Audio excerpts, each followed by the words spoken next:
It's about determining the degree of pressure necessary to express to a dog in any given circumstance. And again, by pressure, I'm not talking about like hitting. That's never acceptable. Ever, ever, ever. I'm not talking about like fighting. There's no reason to ever, in my experience, I've never observed anything where you need to fight with a dog or get into some sort of match with a dog. Actually, you should, in a lot of ways, in a dire emergency, you got to do the opposite. One of the best illustrations of this actually is one of the worst bites that Cesar Millan ever got. I think the dog's name is Lucy. In this case, it was a resource guarding case, and he got bit twice. The dog bites him and then releases, but then bites him again and holds on to him. And it's at that point where you're at, like, what's the right thing to do? And what did Caesar do? Caesar basically, that's Dylan. He's sleep. I can't. He's sleeping when I'm talking, of course. Ha ha ha. Caesar stays completely still to offer no resistance to the dog, and then, when the opportunity and time are right, a quick kick to push the dog off of him, and only to push the dog off of him. Right. The point being, there really, really is no point to compete with a dog in terms of showing who has more physical strength or anything like that. Who's the greater alpha pack leader concept thing.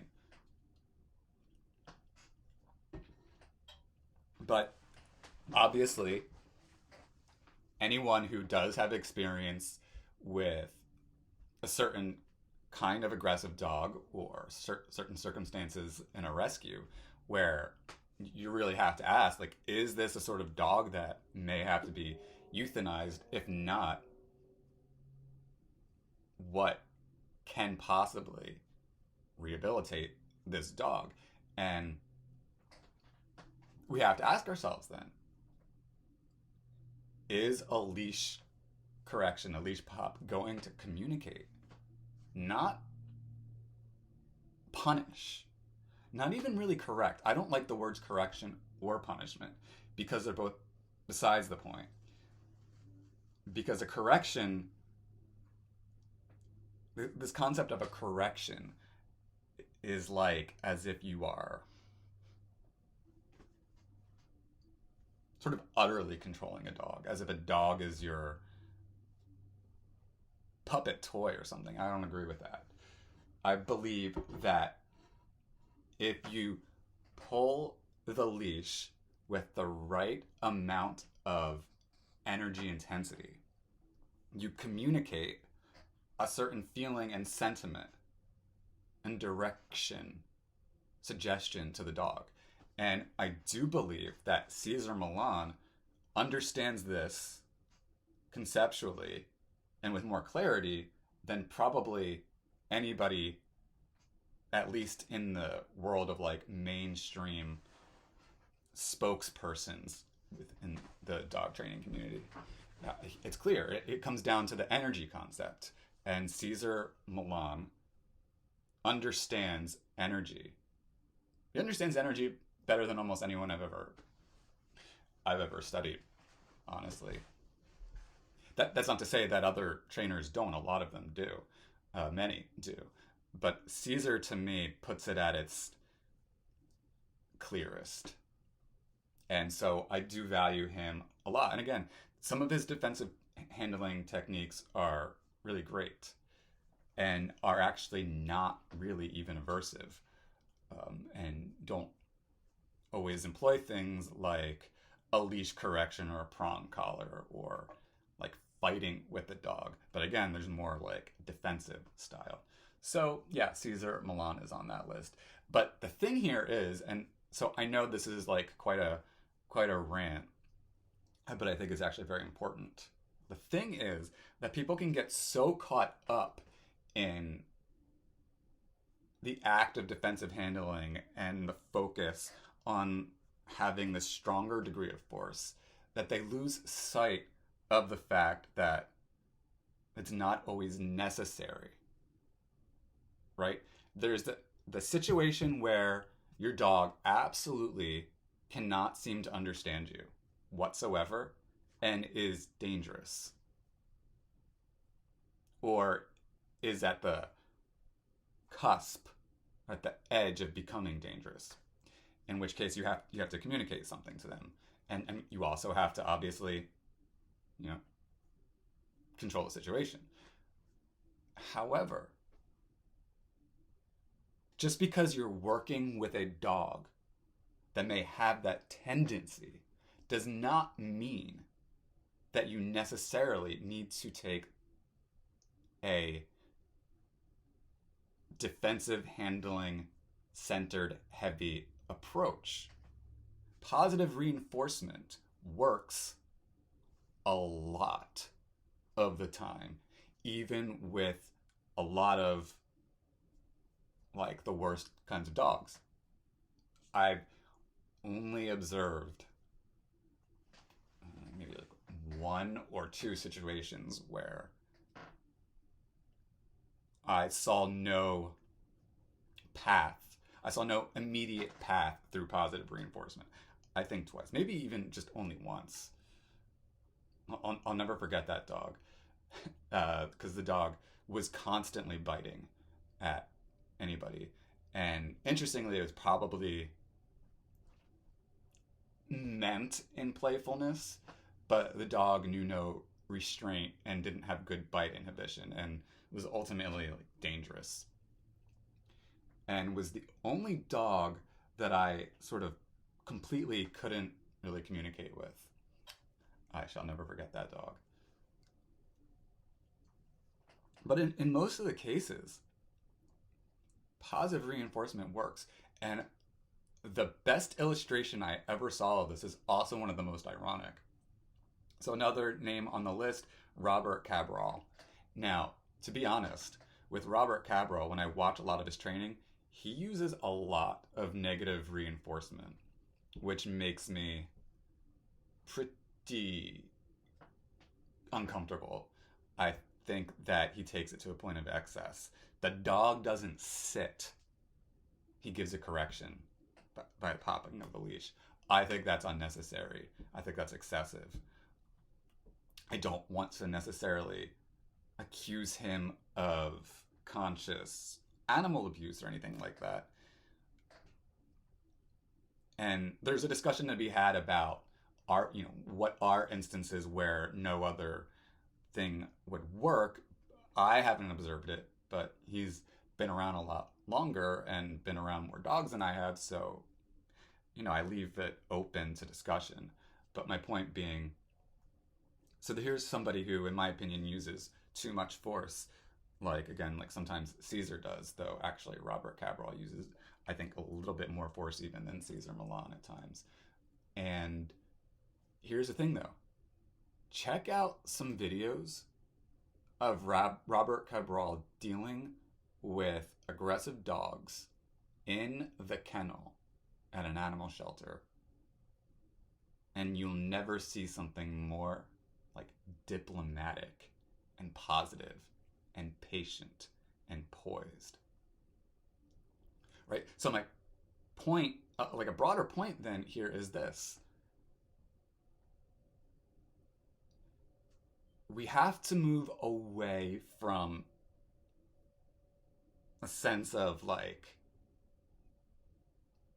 I don't want to say we have to move away from strict philosophy because everything is ultimately philosophical. But I think we have to depersonalize our sense of the nature of the philosophy. Like, in other words, what I'm saying is like, we've got to move away from like Victoria Stilwell's philosophy and Cesar Millan's philosophy and Zach George's philosophy and Grisha Stewart's philosophy, because then you're trapped into that person's limited perspective, and we all have limited perspectives. So we have to have this perspective of, okay, here's some things that Victoria Stilwell did in a set of situations. Here's the ones that seem to work and to be the least aversive, for example. Or here are the cases when Cesar Millan frankly just used too much force. I don't think that was necessary. That's what it comes down to. So what other names do I just want to offer really quick? So I really, what I wanted to like just make as clear as possible is that when you hear the list of names of people that I study, you might see a contradiction in that some are just a lot more aversive in their techniques while some are a lot more positive. And you might think it doesn't really make sense that I could adhere to all of these different people. But it's not a single person or even a group of people in of itself that I'm adhering to, but I'm adhering to just the practices that seem the best. And so that's how I do what I do. Other names that I think are really important to bring up: Jean Donaldson. I think she's a genius. I think that certainly in her application of positive reinforcement is beautifully methodical, and there are things to learn from her. Sue Sternberg, and I just have such a weird relationship in my head with what I've been studying from Sue Sternberg because her defensive handling is pretty exquisite, actually. And yet, she seems a little quick to euthanize and a little bit harsh at times in her assessments, in my opinion. And she sometimes says things like, this dog wasn't made for this world. That kind of talk scares me. There's no such thing as like made for the world anyway. But no disrespect whatsoever to Miss Sternberg. Like I said, I study her very closely. But so that's the other point, like that we're all going to be able to do things that make sense and do other things that we just couldn't catch within ourselves. I also am a fan of Tom Davis. I forget if I mentioned Tom Davis. Zach George, I think I mentioned. Pamela J. Reed. So I have her book on site. I believe that she's one of the most objective. I can't find. Here it is. This is her book. I believe she may be the most like objective and impersonal in terms of explaining the science of training. That is to say, there is less sense of like, this is my philosophy within her, and a lot more like, this is the data based on different things trainers do, kind of thing. So she's great. The unfortunate thing is that I've never seen her in action before. I've not seen that. But she describes things that resonate with different things I observed and experienced in practice. Patricia McConnell. Patricia McConnell, in fact, led me to one of my first moments of success with dogs. It was in the early days of my work at the doggy daycare, and I could not communicate with the dogs. I couldn't get them to like pay attention or like acknowledge me, really, and it was so frustrating. And at the time, I'd been trained to be vocal and loud and aggressive, and I was reading Patricia McConnell, and she talks about how a lot of the best dog trainers are actually very quiet, very calm. So I began to experiment with being very quiet, very calm with dogs. And it was like a tipping point and an aha moment. So I have her who really helped me understand that. I do believe I mentioned Michael Shikashio. More I'd like to say about him, but I just have so much more of him to study. However, I would credit him actually with helping me, in a lot of ways, helping me pair my dogs, Dylan and Yago. Even though we were able to get them to meet without any real conflict, they still didn't really like each other. Or they couldn't spend really any time in the same space. Yago, the older dog, he was always quick to leave if Dylan was going to take over the space or be in the space. However, through watching the impeccable desensitization techniques of Michael Shikashio, I was able to put Dylan and Yago in a situation where they can be on the same couch, can be on the same bed sometimes. That's a huge achievement, specifically considering Yago struggles with aggressive tendencies. So that's the basic list. Did I say Joel Beckman? And Joel Beckman is another one who I consider to be one of the most level-headed, and I think his use of force, his application of energy,